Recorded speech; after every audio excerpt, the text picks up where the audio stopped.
Have you ever wondered what truly happens in the moments after your final breath, not in the abstract? Not as a comforting tale told by candlelight, but in real, visceral detail, mapped like a hidden architecture known only to mystics and ancient scribes.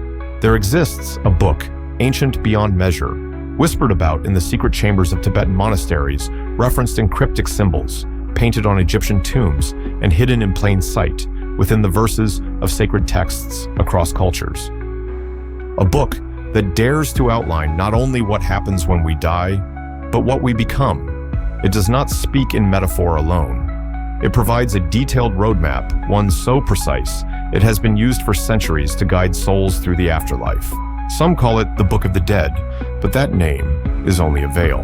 Behind that veil lies something more profound, a manual of transformation, a mystical guide that does not mourn death, but embraces it as the most illuminating threshold a human can cross. This book, in its various incarnations, from the Tibetan Bardo Thodol to the Egyptian Book of Emerging Forth by Day, claims that death is not an end. It is a doorway, a process, a revelation. And if you know how to read it, if you know how to see it, it becomes clear what we call death is not a descent into darkness. It is a return to light. In this video, we will explore this mysterious book, not just as a literary relic, but as a living spiritual technology. You'll learn where it came from, what it teaches in astonishing detail, and how these teachings have survived across centuries through esoteric traditions. We'll journey through its pages to discover the strange landscapes of the afterlife, the beings said to greet us there, and the truths we must face when the illusions of the physical world fall away. And by the end, you may never see life or death the same way again. Now, take a deep breath. We are about to step beyond the veil. To understand the true nature of this mysterious book, we must first step into the realm where history blurs with myth and philosophy, dances with revelation. The idea that death is not an end, but a transition. A journey can be traced back to the very roots of human civilization.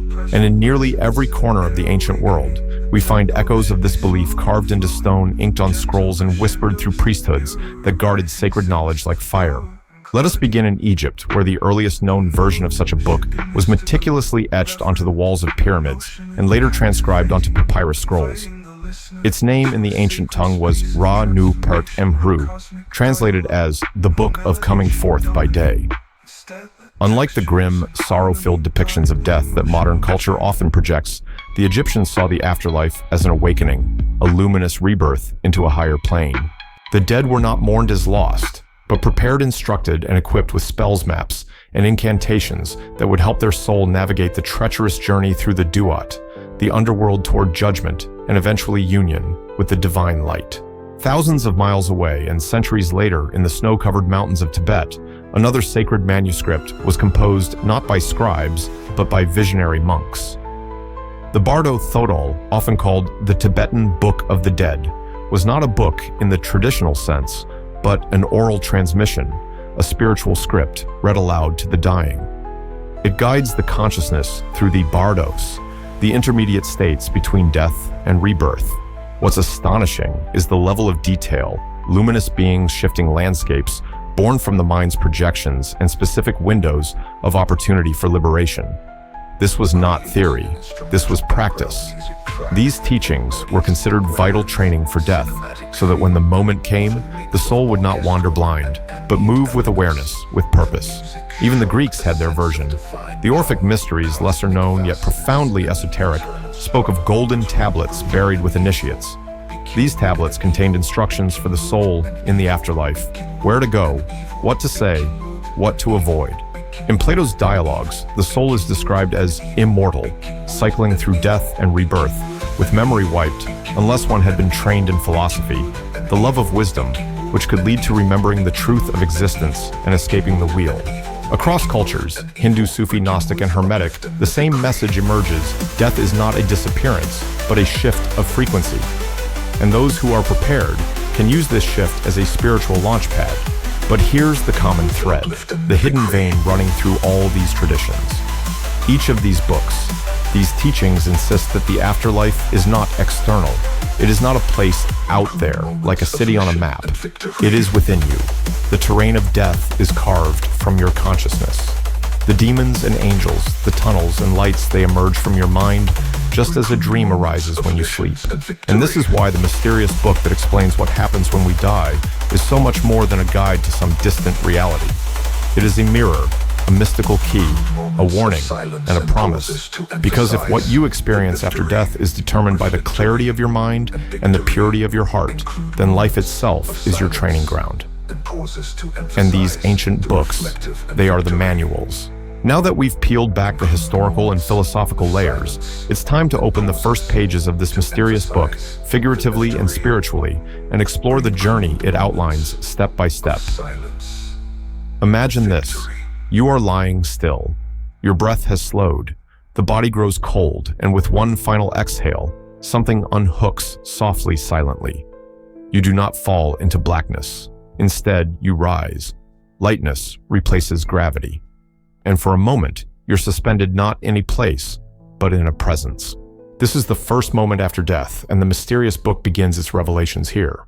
In every esoteric tradition that has dared to map the afterlife, this moment is crucial. The soul becomes disoriented, like someone waking from a dream they don't remember falling into. But the sages of old insist, if you are prepared, this is when the path opens. The book describes the unfolding of a cosmic process, not a linear sequence, but layers of awareness, like veils lifting one after another. The first veil is the veil of form. Upon death, the physical body is no longer the vehicle. The soul, now freed, remains tethered momentarily by the astral imprint, the echo of the body that still believes it is you. In the Tibetan tradition, this is called the karmic body, a shell made of your habits, your thoughts, your unresolved fears. If your consciousness clings to identity, the illusion persists. But if you can observe, if you can remember, a doorway opens. And here is the first key the book offers. You are not your thoughts. You are not your body. You are the observer. From this point, the journey splits. For those who are unaware, the book describes a drifting phase where the soul replays scenes from life, not for judgment, but for revelation. You feel what you made others feel. You see your life not from memory, but from every perspective you ever touched. This panoramic review is not punishment, it is truth unveiled. The mystics say it is here that the soul understands why things happened, the hidden connections, the karmic web, the moments of choice where destiny could have changed. But for those who trained in life to die consciously, those who studied the inner landscapes, the book describes a second path, one where the soul recognizes the luminous guides who appear next. These guides are not external beings, but manifestations of higher consciousness, light forms, archetypes. They appear to assist, but only if the soul can see beyond its fears. In the Egyptian Book of the Dead, the deceased stands before Osiris, flanked by 42 divine judges. Their heart is weighed against the feather of Ma'at, truth and balance. In esoteric interpretation, this is not an external trial. It is the symbolic weighing of the soul's harmony. A heart heavy with guilt, regret, and attachment sinks. A heart aligned with truth rises. The mysterious book teaches that the soul's next phase depends on this inner weight. Not the weight of deeds, but the weight of attachment to illusion. Those who lived clinging to control, identity, possession, struggle here. Those who lived in love, surrender, and awareness pass through like breath through silk. And then comes the second veil, the veil of reflection. Here, the soul encounters projections of its own mind. In the Bardo states, this is described vividly. Terrifying deities, blazing lights, and chaotic illusions appear. But the book emphasizes all of this is your own mind. If you panic, you fall. If you recognize them as projections, they dissolve. The key is awareness. This is where most souls falter. The illusion of form is hard to release. The illusion of fear is harder. But the ancient book offers mantras, symbols, and visualizations that, if recalled, stabilize the soul. Like coordinates on a cosmic map, these sacred patterns guide the soul through the inner labyrinth. And that labyrinth is not in the sky. It is within your very being. As this sacred journey unfolds, it becomes clear death is not about endings. It is about recognition. The soul must see itself clearly without ego, without mask, without story. And so ends the first part of the book's revelation, a map of the early stages: disorientation, reflection, confrontation. But these are only the outer rings of the deeper mystery. What lies beyond this inner terrain? What comes after the soul sheds illusion and confronts its divine nature? What lies beyond the labyrinth of projections, beyond the Bardo lights and the echoes of a life just lived? The mysterious book reveals a threshold, one so subtle that most souls pass it without realizing.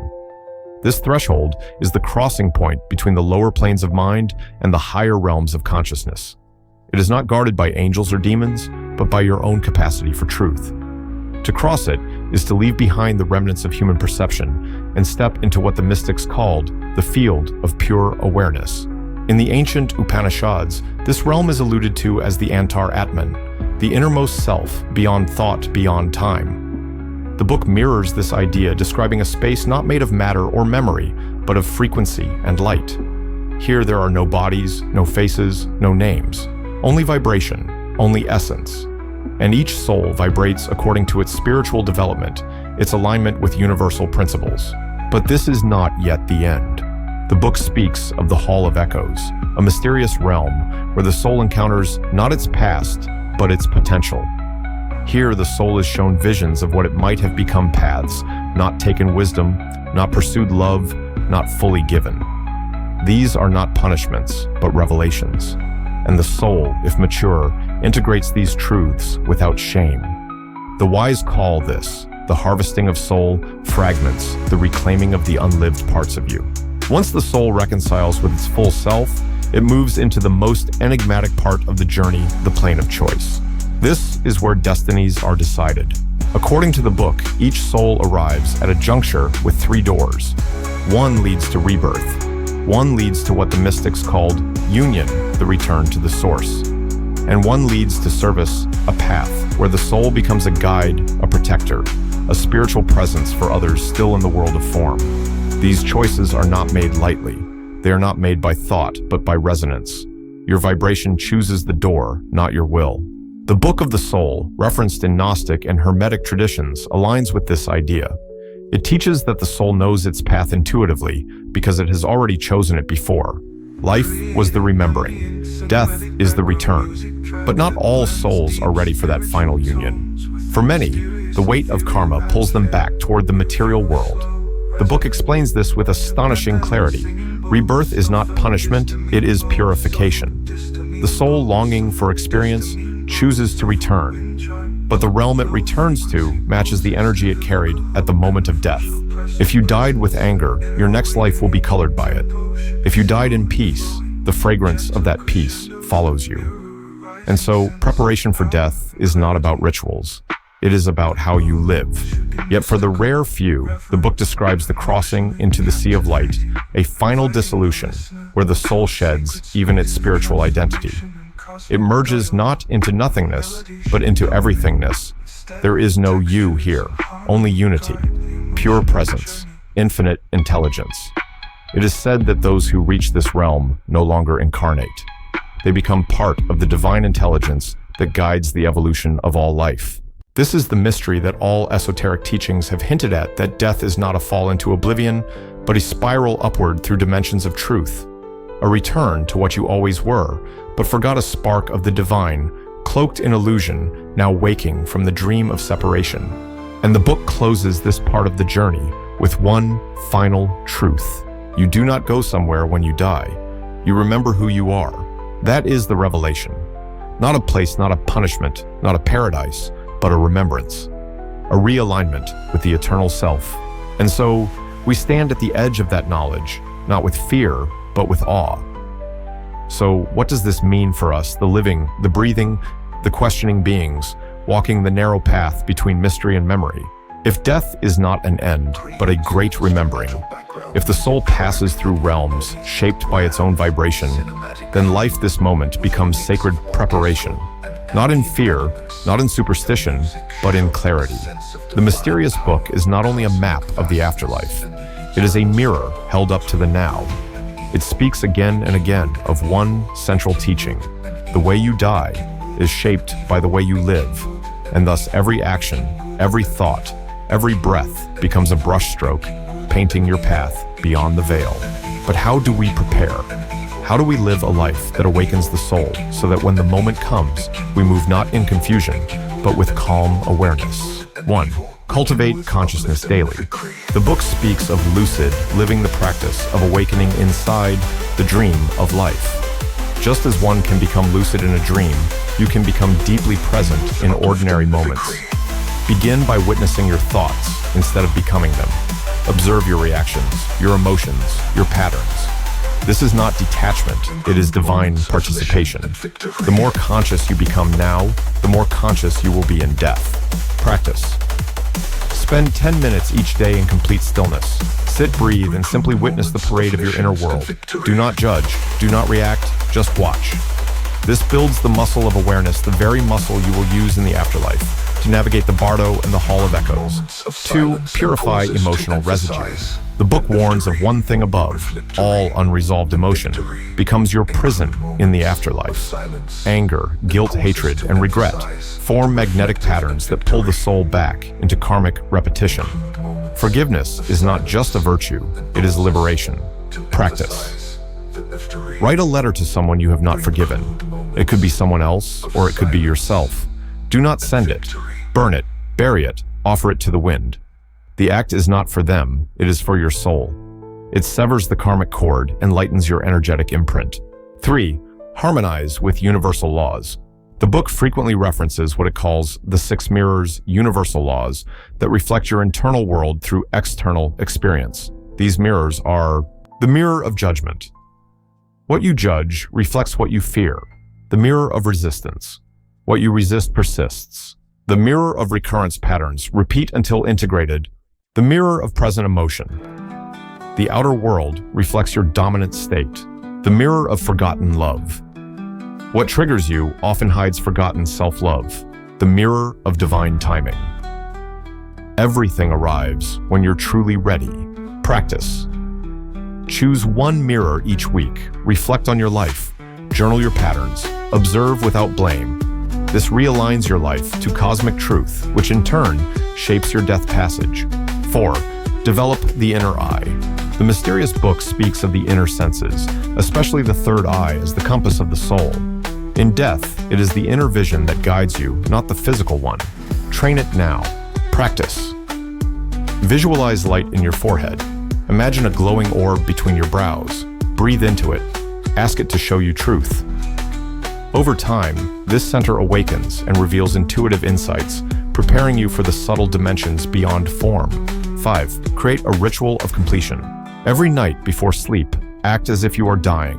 Review your day. Forgive what needs forgiving. Thank what needs gratitude.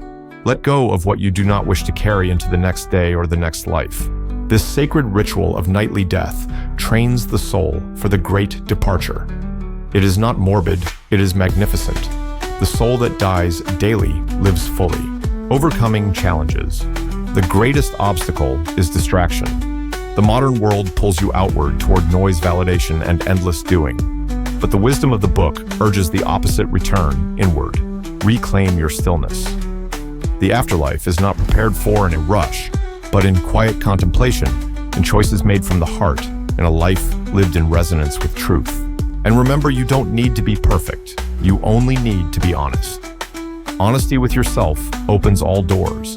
Pretending, on the other hand, binds you to the wheel. In the end, this knowledge is not meant to scare you.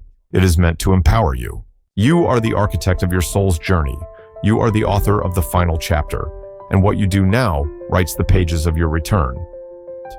So now, as the candle of this conversation flickers to its final glow, a question lingers in the space between your breath and your heartbeat.